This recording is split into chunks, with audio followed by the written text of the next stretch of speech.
Ek voel ek het ook 'n spesifieke persoon vir wie ek dit half doen.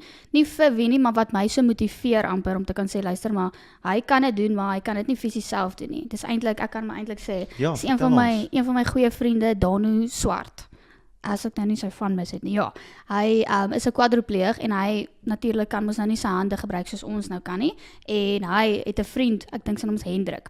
Hy doen dit vir hom. So hulle doen dit saam, maar hy doen dit fisies vir hom. So hy is vasgemaak aan Hendrik. Dan as hy swem, is mos hy natuurlik swem, fiets en hardloop.